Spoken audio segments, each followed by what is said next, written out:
¿Qué tal, chicos? Muy buenos días, es un gusto estar nuevamente frente a ustedes. En esta oportunidad vamos a continuar con los temas que estamos desarrollando con referente a la Edad Antigua en Historia Universal. Hasta el momento recordarás que hemos estado desarrollando lo que es Roma, ¿sí?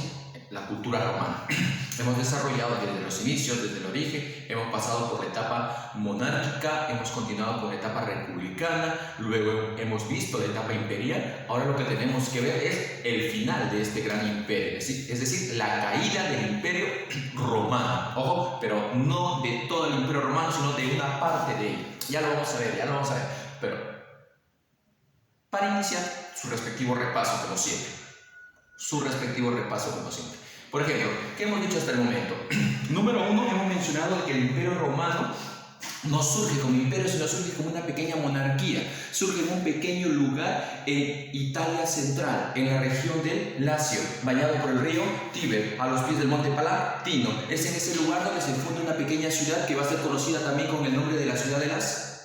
Correcto, 7 colinas, ¿no es así? Es ahí donde mitológicamente, ¿no?, según sus historias fantásticas de los romanos, es que Rómulo y Remo, hijos de Rea Silva y del dios Marte, van a fundar la ciudad que será más adelante la capital de un inmenso imperio que va a abarcar territorio de 3 continentes, ¿no? Por lo tanto, una vez que Roma es fundada, es que se inicia la etapa monárquica, una etapa en la cual Roma se ubica solamente en esas 7 colinas. Nada más. Inclusive después de sus gobernantes como Rómulo, Numa Pompilio, Tulio Hostelio, Anco Marcio, es que estos romanos o latinos van a ser invadidos por los etruscos y van a ser sometidos. Y de esa manera es que reyes como Tarquino, Servio Tulio y Tarquino el Soberbio son reyes extranjeros, reyes etruscos, pero que van a someter a Roma durante mucho tiempo. Ahora, cuando estábamos en el gobierno de Tarquino el joven, Tarquino el soberbio, es que se da el levantamiento, ¿no?, de los romanos y expulsan a los etruscos de su tierra y de esa manera logran recuperar su libertad. ¿Te acuerdas del sacrificio de Lucrecia? ¿Te acuerdas de la mujer que se quita la vida después del abuso, después del ultraje cometido por el hijo del rey Tarquino? ¿De acuerdo? Por Sixto Colatino. Pues ya, ok. Hasta ahí llega la etapa monárquica, ¿no es así? De ahí continuamos con la etapa republicana y en ella hemos visto cómo Roma se expande desde esa pequeña ciudad de las 7 colinas, se expande por toda la península itálica, inclusive fuera de esas fronteras. Por ejemplo, durante la República, Roma adquiere territorio no solamente en la península itálica, sino también territorio en el norte del África, en Hispania, también obtiene territorio en Macedonia, en Grecia, y se extiende hasta el Asia, ¿no? Llega hasta el continente asiático. ¿Te acuerdas que inicialmente derrota a los etruscos, derrota a los umbros, derrota a los griegos, derrota a los cartagineses en las guerras púnicas, y en medio de toda esa expansión también se empieza a dar unos conflictos internos, pero más que todo con respecto a derechos sociales. ¿Te acuerdas que todos los derechos y privilegios los tenían los patricios? Pues recuerda ahora que los plebeyos van a protestar en el Monte Sacro en busca de algunos derechos, y es así como surgen derechos como la primera. ¿Te acuerdas cuál es la ley más antigua? La ley de las 12 tablas, la ley del matrimonio, la ley canuleia, ¿no es así? Y tenemos también la ley licinia, la ley ogulia, la ley hortensia, la ley frumentaria, la ley agraria, etcétera, ¿no? Una gran cantidad de leyes que consigue el plebeyo en su lucha contra el patricio. Recuerda que no es una guerra, recuerda que no es un enfrentamiento armado, sino son protestas, presión que hizo el plebeyo, la plebe, para conseguir derechos que no tenía, porque si no mal lo recuerdas, los derechos los concentraban los patricios. ¿Los patricios quiénes eran? Los fundadores de Roma o los descendientes de la fundación de Roma. Por lo tanto, el patricio tenía todos los derechos políticos, económicos, derechos sociales, ¿no?, dueño de todas las tierras, todos los cargos militares, todo era el patricio. El plebeyo estaba relegado, y de ahí que se da la lucha de clases sociales. Más adelante también se desarrolla la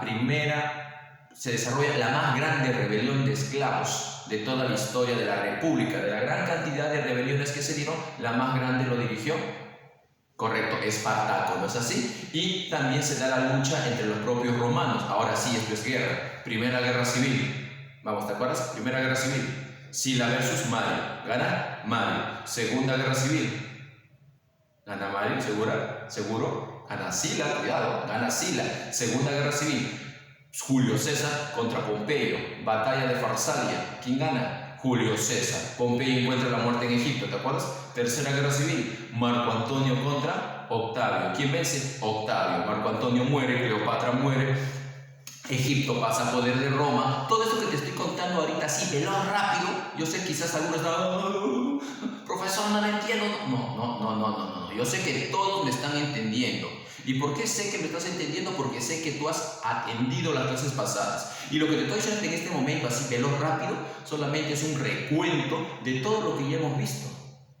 Sí, ahí lo tienes grabado para que puedas ver tus clases. Eso es lo bueno de la magia del internet, ¿no es así? Puedes llegar hasta la comodidad de tu casa, tu clase ahora. Y no solamente una vez, sino ahora lo puedes ver en diferentes fechas. No lo terminaste hoy, lo terminas mañana. No lo entendiste, lo vuelves a ver a continuación, ¿no? Tú ahí puedes entrar a mi canal, ¿no? A mi canal de YouTube. ¿No?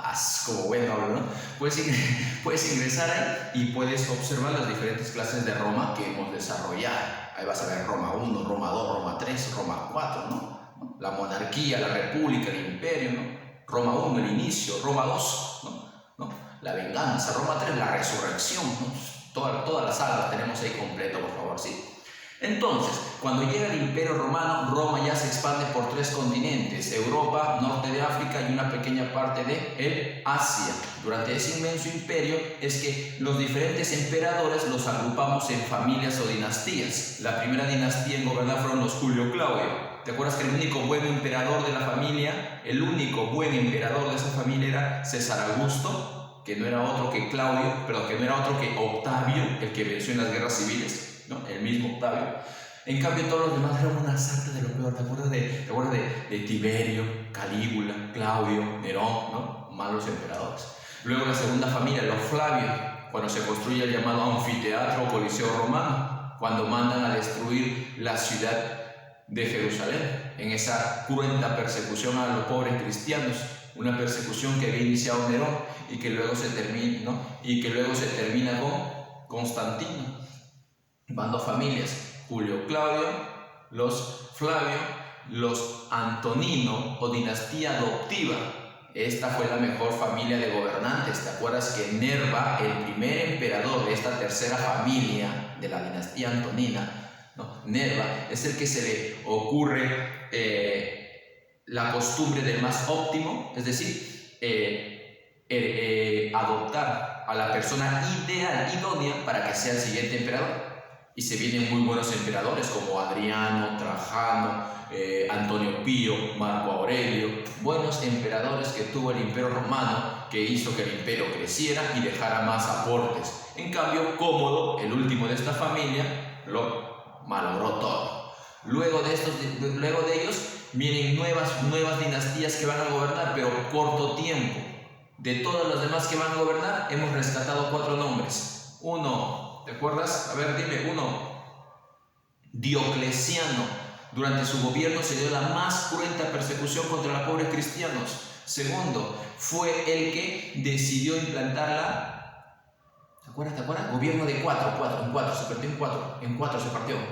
Gobierno de la tetrarquía, es decir, que Roma se ha gobernado por 2 Césares y por 2 Augustos. Muy bien, desgraciadamente la tetrarquía solo funcionó en lo que Diocleciano estuvo con vida. Diocleciano muere, se reinician las guerras civiles entre los romanos. Nuevas guerras civiles. Ya no estamos en la república, ahora estamos en el Imperio Romano y se da nuevas guerras civiles. Constantino, Constante y Constancio, ¿no? Esos nombres se están enfrentando y sale vencedor de estas nuevas guerras civiles Constantino. Si hacemos un hecho paralelo y decimos, profesor, Octavio es a república como Constantino es a imperio. Muy bien, correcto. ¿A qué nos estamos refiriendo? Octavio fue el gran vencedor de las guerras civiles durante la República Romana, ¿sí o no? Ahora Constantino es el vencedor de las nuevas guerras civiles durante el Imperio Romano. Constantino, ¿qué hizo? 1. fundó una ciudad con su nombre, Constantinópolis, que también la vamos a llamar Constantinopla. Ya la vamos a ubicar en el mapa, momento, por partes, como dijo Jack, el destripador Jack. Vayamos por partes. ¿Conoces a Jack o no? ¿No conoces a Jack? No sé quién. No, ¿cómo que ese de Titán? Jack. No, ese Jack no. Ese Jack no. Anteriormente, en tiempos atrás, no es de tus tiempos, hijo, es de mis tiempos cuando yo era chiquillo.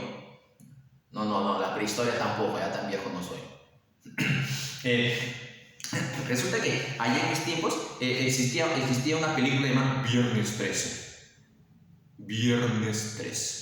Y había un enfermo llamado Jack. También le llamábamos Jason, el cual secuestraba a las personas y los mataba así, los cortaba.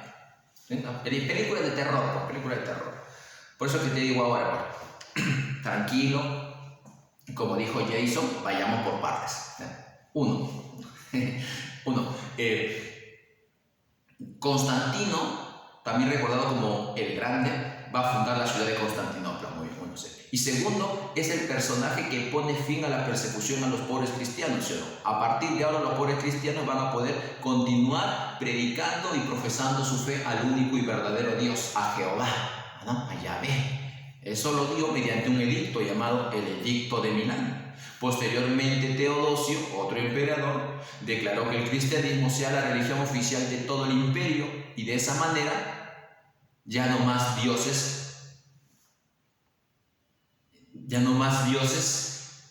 inventados, ¿no? Porque esos dioses no existían, no, mentira, esos dioses que tenían los romanos, el dios Saturno, el dios Plutón, el dios Urano, el dios Marte, ¿no? Planetas, nombres que no existían. Ahora se declara la religión de todo el imperio, el cristianismo.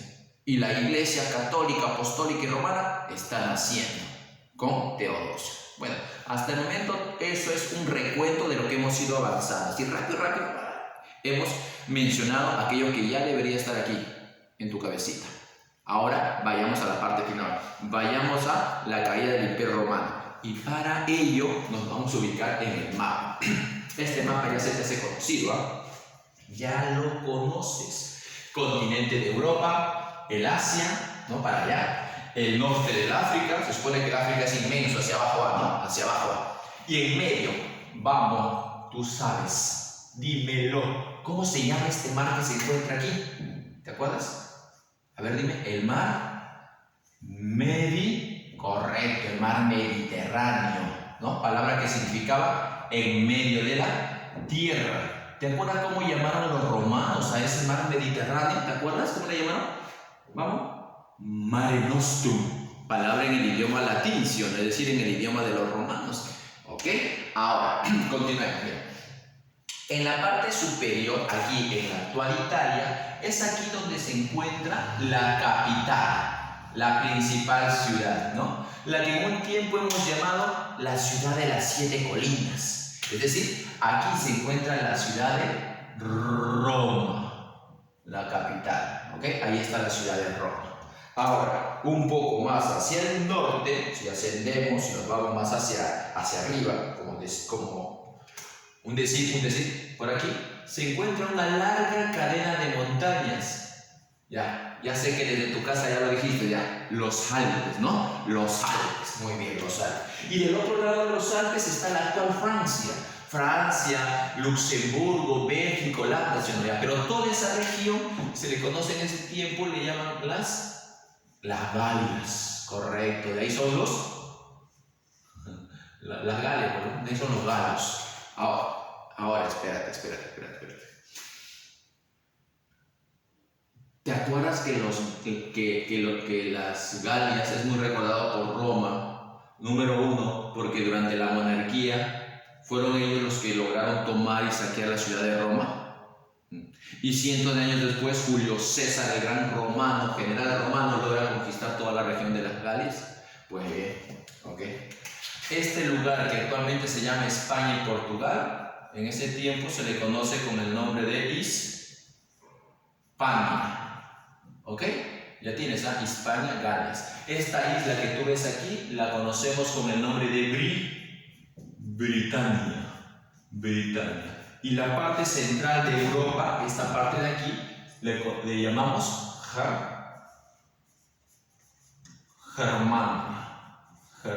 Continuamos y nos vamos un poquito más hacia este lugar se llama los Balcanes, pertenece al continente de Europa. Y resulta que en los Balcanes también hay una larga cadena de montañas así que encierra a este territorio, dejando un paso por aquí para cruzar del otro lado del territorio. Ahora, ¿tú sabes cómo se llama este lugar de aquí? Vamos, de aquí era el gran conquistador Alejandro Magno. Muy bien, Macedonia. Y del otro lado de las montañas, esto era Grecia.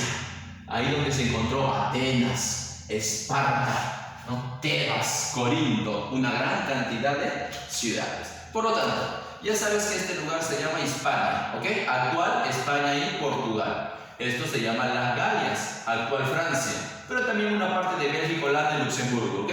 Pero principalmente es Francia. Germania, parte central de Europa, actualmente es Alemania, correcto, muy bien. Britania, una isla, ¿pero por qué una isla? Porque se supone que debes reconocer el mapa y debes saber que esto de aquí es agua, ¿sí?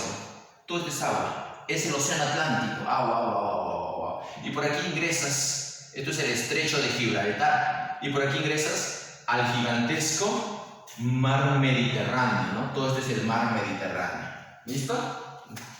Hasta ahí tienes que estar entendiendo, ¿ah? ¿Ya? Hasta ahí debes estar entendiendo lo que te estoy diciendo, ¿ya? A ver, un ratito. No, acá hay un problema. Stop. Chepi. Aquí vamos a... Listo, ahora sí. Continuamos. Macedonia por aquí, ¿no? Macedonia por aquí. Y Grecia, ¿no? Grecia, un triangulito. Todo esto es Grecia, ¿sí? Todo esto es Grecia. Ay, champe. Una vez más ahí. Listo. Ok, ahora. ¿Tú conoces cómo se llama la ciudad que se construyó en este lugar? Justo en el paso de Europa hacia el Asia. Justo en el paso de Europa hacia Asia hay una ciudad, ese puntito. Va a ser una ciudad muy importante, por eso que esa ciudad, al ser construida, se le va a poner una triple muralla que la sobreproteja. ¿Alguien recuerda el nombre de esa ciudad? Ciudad construida por Constantino el Grande.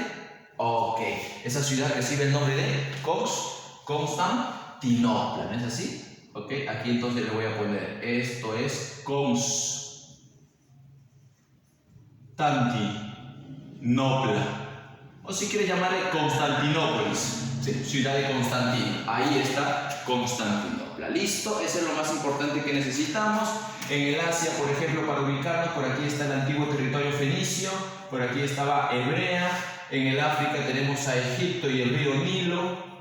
¿Listo? Todo eso, ¿sí? Ahora, con toda esa extensión que tenemos ahí, con toda esa ubicación geográfica, podemos darnos cuenta que casi todo eso era el Imperio Romano, ¿sí? El Imperio Romano, ¿te acuerdas que llegaba así? Mira, ¿te acuerdas que llegaba de acá, desde Britania?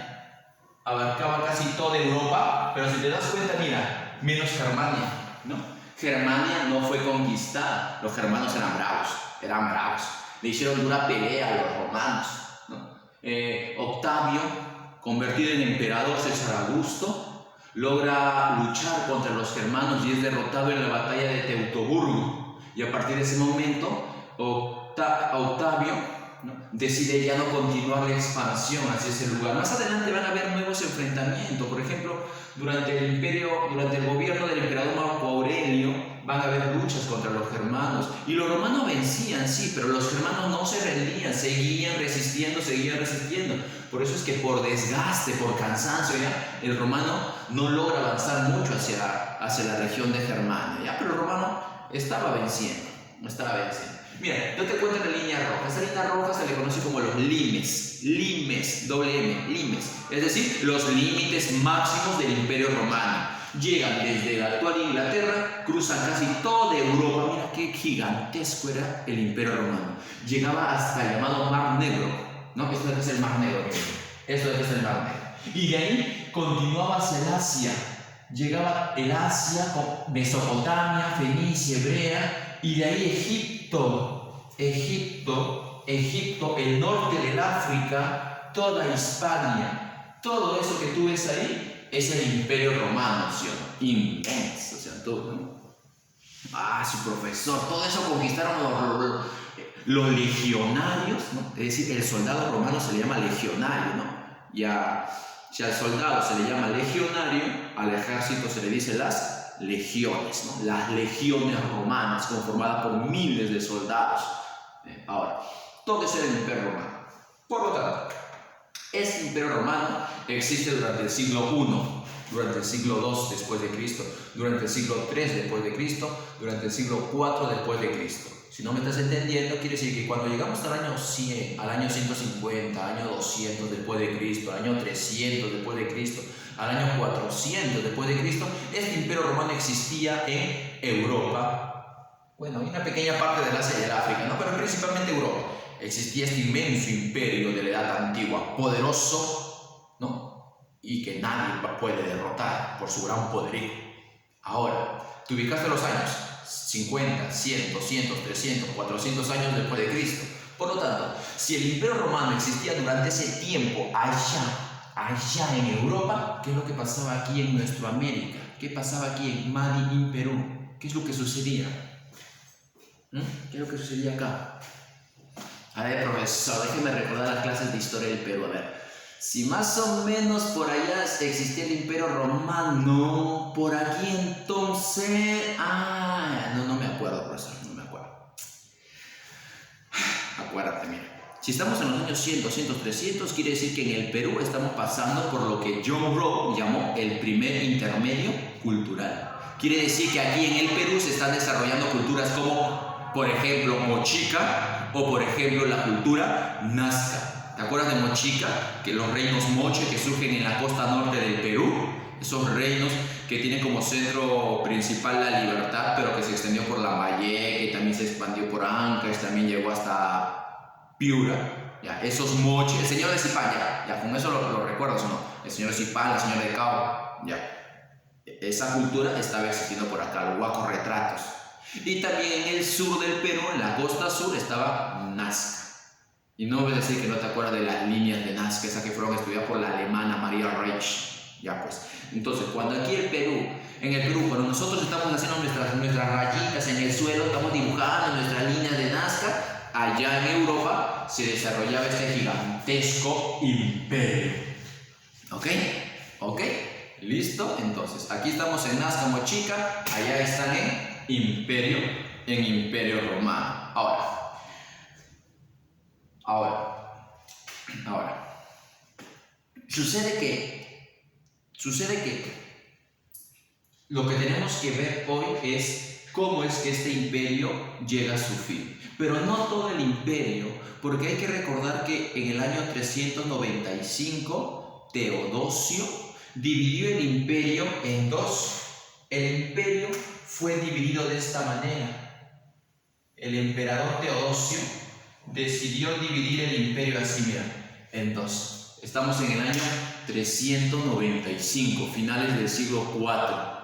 Teodosio I el Grande agarra el imperio romano y decide dividir y crear aquí un imperio romano de Occidente y dejárselo a su hijo Honorio, y aquí un imperio romano de Oriente para su hijo Arcadio. Capital, Constantinopla. Capital, obvio, sigue siendo la ciudad de Roma. ¿Ok? Cuando hablamos de la caída del Imperio Romano, estamos hablando no de la caída del total de los dos imperios, sino de uno de ellos. ¿Cuál es el que va a caer? ¿Oriente u Occidente? ¿Cuál cae primero? Correcto, Occidente. Este es el que va a llegar a su fin. Eso es lo que tenemos que ver. Profesor, Oriente no, Oriente todavía llega a su fin casi 1000 años después. Alucínate, 1000 años después. Falta como bastante tiempo, ¿sí o no? Entonces, no. En la parte occidental la que va a llegar a su fin. ¿Y cómo llega a su fin la parte occidental? Entre otras cosas, la principal causa, y esto quiero que te acuerdes, esto grábate en tu cabecita para tu examen, ¿no? Fijo, ahí te voy a poner ahí esta pregunta y te va a valer un cuarto de punto, ¿ya? Ya te estoy regalando un cuarto de punto, ¿ya? ¿Qué más quieres? ¿Qué más quieres?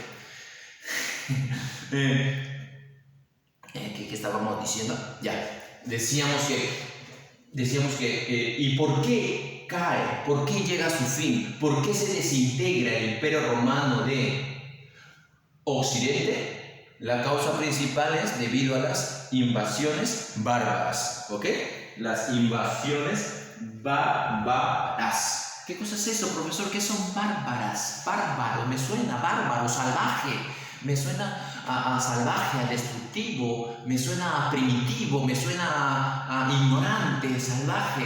Ya, no, eso no es. Tienes razón, eso es la idea que tú le puedes dar hoy en día, ¿no? Pero para el romano era un poco diferente, pues. Mira, escucha esta definición, ¿eh? Los romanos llamaron bárbaros a todos aquellos que habitaban fuera de los limes. Habitaban fuera de los limes. Quiere decir los que vivían por allá, por aquí, más por allá, por todos esos sitios. Exacto, sí. Todos aquellos que habitan fuera de los límites máximos del imperio, ellos son bárbaros. O en una palabra más fácil, en algunos libros lo encuentro, dice extranjeros. Ya, con eso más fácil, ya lo entendiste ya. Sí, ya lo entendiste. ¿Quiénes son bárbaros? Los extranjeros, es decir, los que no son romanos, los que están fuera del imperio. Esos son bárbaros. Para el romano, un bárbaro es todo aquel que no es romano, que no vive dentro del imperio romano. Profesor, ¿y qué pasa si esa persona que vive fuera del imperio es una persona muy culta, muy inteligente, muy adinerada, muy rica? Y para el romano es un bárbaro. No importa que sea muy inteligente, que tenga riqueza, no, eres un bárbaro. Que te quede claro eso. Para el romano eso es un bárbaro. Pues resulta que el imperio romano de Occidente va a llegar a su fin, va a caer ante las invasiones de pueblos bárbaros, así en plural, pueblos bárbaros, quiere decir muchos pueblos. No es solamente un pueblo el que lo va a atacar, sino va a ser una gran cantidad de pueblos que se le va a venir encima. ¿Y cuándo se le viene encima al imperio? Cuando el imperio de Occidente ya está en decadencia, ya está en decadencia. Porque si el imperio hubiese estado en su mayor apogeo, si el imperio hubiera estado así, nivel ultra instinto, entonces en la vida lo iban a derrotar, ¿sí o no? Pero resulta que cuando estamos en el siglo V, año 400, 410, 440, 480, etc., cuando estamos en el siglo V, los pueblos que se le vienen encima al imperio romano de Occidente lo están invadiendo cuando ya Roma está en decadencia. Entonces imagínate, pues no, imagínate, tú ya no estás en tu apogeo, si no estás ya herido, estás cansado, estás débil, ¿no? Y cuando estás así, te empiezan a atacar. Obvio que no vas a poder. El imperio romano cae ante la invasión de una gran cantidad de pueblos bárbaros. Y la mayoría de esos pueblos bárbaros que lo invaden son pueblos de origen germano. Profesor, quiere decir que vienen de la región de Germania. Correcto, la mayoría son pueblos de la región de Germania. Son germanos. Estos bárbaros son germanos. Por ejemplo, ¿qué pueblos de origen germano, es decir, de raza germana, tenemos? Vamos a poner solamente la sigla. Después vamos a escribir el nombre para que lo sepa, ¿ya? Solamente una inicial vamos a poner mejor, para que, por el espacio. Mira. A esta altura existía un pueblo llamado los anglos. Mira, le pongo la A nada más por ahora, ¿ya? Después vamos a poner completo el nombre cuando llenemos. Anglos. Existía otro pueblo llamado los sajones. Ojo, si te digo un pueblo, tú entiendes a un conjunto de personas, ¿sí o no? Un pueblo está conformado por cientos de mujeres, cientos de hombres, cientos de niños, abuelitos, todo un pueblo, ¿sí o no? ¿Ok? Entonces, si yo digo que aquí se encuentran los anglos, quiere decir que hay cientos de personas en ese lugar, ¿sí o no? Cientos de anglos, ¿sí? Si yo digo que aquí están los sajones, quiere decir que hay cientos de sajones. No vas a pensar una personita, no, son cientos de ellos. Por lo tanto, tenemos a los anglos, tenemos a los sajones. Por aquí tenemos a los francos. Mira, otro, francos, así como escuchaste bien, los francos. Y aparte de los francos, tienes a otro por aquí, mira, 1, 2 y 3. Lo voy a poner así juntitos ahí. 3. Aquí les tenemos, por aquí, tenemos a los vándalos. Voy a poner su nombre porque así, acá se nos alcanza espacio. Mira. Los vándalos. Los vándalos. Por aquí tenemos a los visigodos. Vaya familiarizándote con los nombres, ¿ah? Visigodos. Y por aquí tenemos a los ostrogodos. ¿Ok? Los ostrogodos. Sucede que los godos no son familia cercana, pero sí son familiares lejanos, los godos. Los godos se van a repartir, se van a ramificar y van a formar dos pueblos diferentes. Los godos del oeste, que traducido es visigodo, y los godos del este, que traducido es ostrogodos. ¿Ok? Quedó claro. Por lo tanto, que no extrañe que entre los visigodos y ostrogodos hay muchos familiares lejanos. Ya un ostrogodo, ese era mi abuelo, ¿no? Algo así, ¿no? Listo. Repasamos. Visigodos, ostrogodos, vándalos, francos, anglos, sajones. Son algunos pueblos de origen germano. Para los romanos, ¿qué cosas son ellos? Vamos, dímelo, con B. ¿Qué son? Son bárbaros para los romanos. Pues resulta que estos bárbaros se van a abalanzar sobre el imperio romano y van a terminar destruyendo a este imperio romano. Ahora, de aquí surgen dos cosas, ¿ah? Dos cosas para tu examen fijo. Uno, ¿por qué invaden los pueblos bárbaros? Porque estos germanos se le van encima al imperio romano de Occidente. Uno. Y segundo, te dije que el imperio romano de Occidente estaba en decadencia. Por eso es que no soportó las invasiones y cayó, ¿sí? Pero la pregunta sería, profesor, ¿y por qué el imperio romano de Occidente estaba en decadencia? Inteligente pregunta. Mira, qué buena que se me ocurrió, ¿eh? Correcto, mira, hay dos preguntas que tenemos que contestar. Uno, ¿por qué invaden los bárbaros? Y segundo, ¿por qué el imperio romano de Occidente estaba en decadencia? Inclusive hay una más, pero ya no es pregunta, es aclaración. Quiero que entiendan lo siguiente. El imperio romano de Occidente no cae de la noche para la mañana, de un día para otro. ¿Ya? Tampoco el imperio romano cae ante un pueblo nada más, sino cae ante muchos pueblos. La caída del imperio romano es un proceso de muchísimos años, más de 70 años. Roma empieza a caer poco a poco, en decadencia, lo van invadiendo, lo siguen invadiendo, los invaden más, hasta que al final alguien le va a dar el golpe de gracia. Ya te voy a decir quién ya. ¡Pum! Y cae. ¿Ya? No es que viene un pueblo de frente y ¡pum! Conquista toda Roma. No. Vas a ver a continuación de que Roma cae ante un largo proceso de invasiones. Las primeras invasiones se inician en el siglo IV. Los visigodos están invadiendo en el siglo IV, pero la gran avalancha se viene en el siglo V. Por eso es que cuando tratamos el tema, mira aquí la pizarrita, fin de la saga, fin del Imperio Romano, ¿no? O caída del Imperio Romano, fin del Imperio, ese es el título, ¿ya? Fin del Imperio Romano. Inclusive podríamos aclarar aquí, ¿no? A ver, vamos a aclarar, a ver, de O, C. Con eso ya lo entiendes, ¿sí o no? Occidente, ¿no? No es el de Oriente. Esto no va a caer. Esto es lo que va a llegar a su fin. Listo, muy bien. Fin del Imperio Romano de Occidente. Y cuando tratamos este tema, lo relacionamos siempre con el siglo V, es decir, año 400 a 499. Ahí lo estamos relacionando. ¿Por qué, profesor? Porque es durante ese siglo que se da la gran cantidad de invasiones. Pero que te quede claro, los primeros en invadir, que fueron los visigodos, van a ser en el siglo IV, un poco antes. Profesor, entonces, a ver si te entiendo, profesor. En el fines del siglo IV, los visigodos están invadiendo. Y a lo largo del siglo V, otros pueblos se le están cayendo encima también a Roma. Así es. De esa manera te das cuenta que la caída del Imperio Romano es un largo proceso de invasiones. Roma va a ser como aquella persona que está herida, que está en cuidados intensivos, que está conectado en el hospital a una máquina para poder seguir con vida todavía.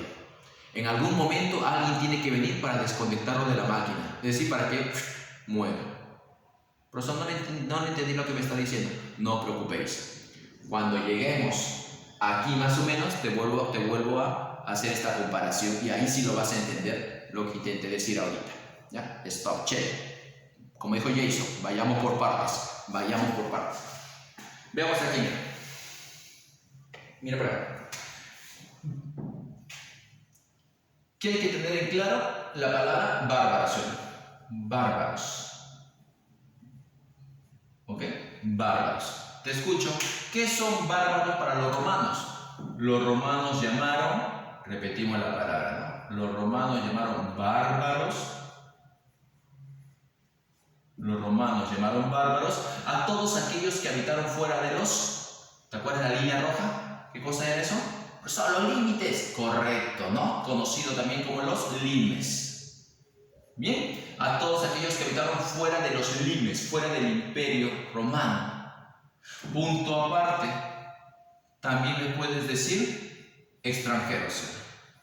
Es decir, los extranjeros. Extranjeros.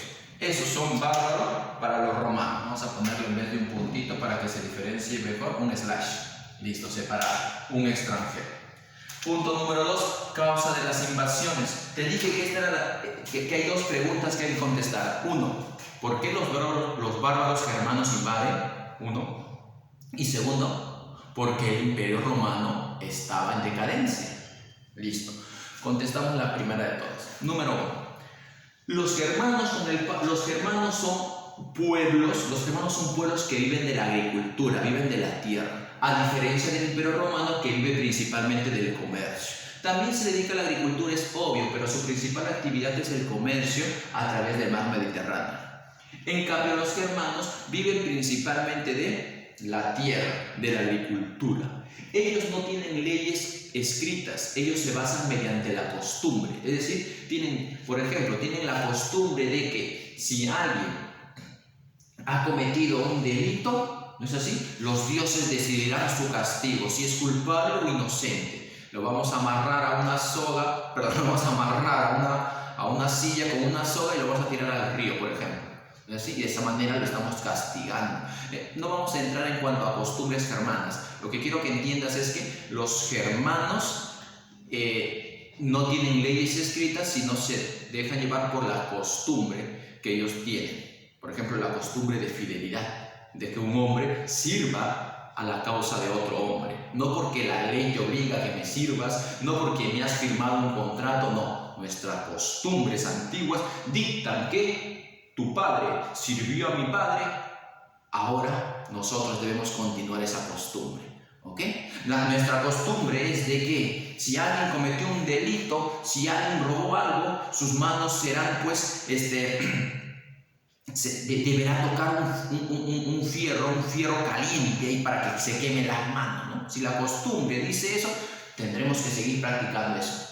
Pero no porque está escrito, sino porque es nuestras costumbres. ¿Ok? Entonces, los germanos se dejan llevar por las costumbres. Número 1, se dedican principalmente a la agricultura. Y tercero, son politeístas, tienen una gran cantidad de diferentes dioses. En cambio, los romanos se dedican al comercio, ¿sí? Tienen leyes escritas. Recuerda que el principal aporte que deja Roma a la humanidad son las leyes. Mira, entonces, ¿qué diferencia, sí o no? Ellos son grandes representantes del derecho, dejan muchísimas leyes. Los otros no saben qué es eso. No. Y tercero, ya no son politeístas. Cuando llegamos al siglo IV, al V, ellos ya no son politeístas, ya no adoran al dios Marte, a la diosa Venus, ya. ¿Te acuerdas que Teodosio declaró el cristianismo como religión oficial? Entonces, cuando llegamos a estos tiempos, ellos ya son monoteístas. Adoran a un Dios, adoran a muchos falsos dioses. Se dedican principalmente al comercio, se dedican principalmente a la agricultura. Tienen leyes escritas, se dejan llevar por la costumbre, no tienen leyes escritas. Entonces son dos posturas diferentes, ¿sí o no? Muy diferentes. Pero sucede que los germanos, con el paso del tiempo, aumenta su población, y al aumentar su población ellos necesitan más tierras. Las tierras que tienen les van quedando muy pequeños, necesitan aumentar sus tierras para poder sobrevivir, y empiezan a ver con ojos expectantes las tierras del gran imperio romano. Por lo tanto, los germanos tienen la necesidad de buscar tierras para su sobrepoblación, y qué mejor que el imperio romano. Ahora, eso no es todo. Quedarán más tierras para poder vivir, quedarán, pero para que se atrevan a invadir, tiene que haber algo adicional que los empuje a la invasión, y eso tiene que ver con los hunos. ¿Has escuchado esa palabrita? Hunos, ¿ya? Ojo, hunos con H, hunos, los hunos. ¿Qué cosa es eso? Los hunos son un pueblo de origen asiático. Mira, tú ubicas acá el Asia.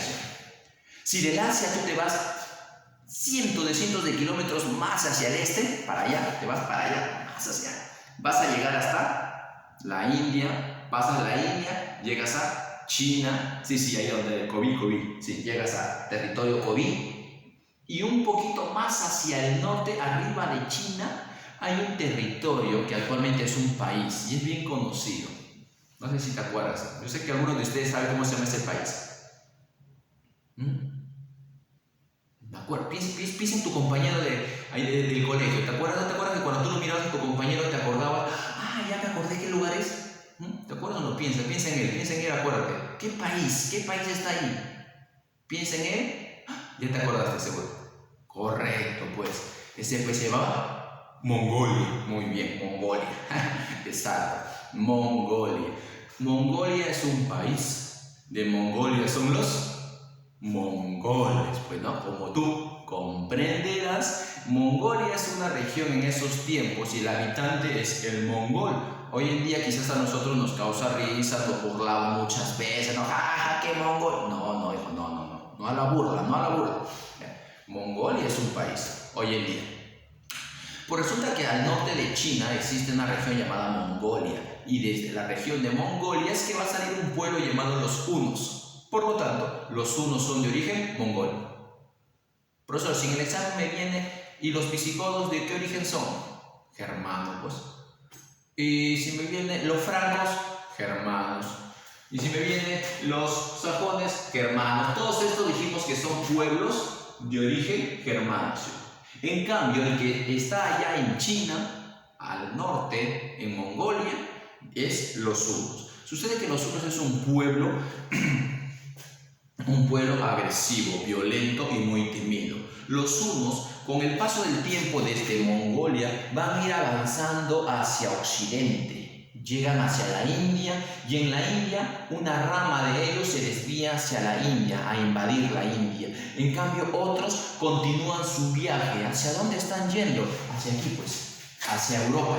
Hacia Europa están yendo. Y este pueblo es muy guerrero, muy violento, es invasor, muy temido. Entonces sucede que los hunos avanzan, y durante el avance de los hunos, pueblo de origen tártaro-mongol, los hunos van a aparecer. Mira, por aquí, mira, por acá, viene, y aparecieron. Aquí están los hunos, mira.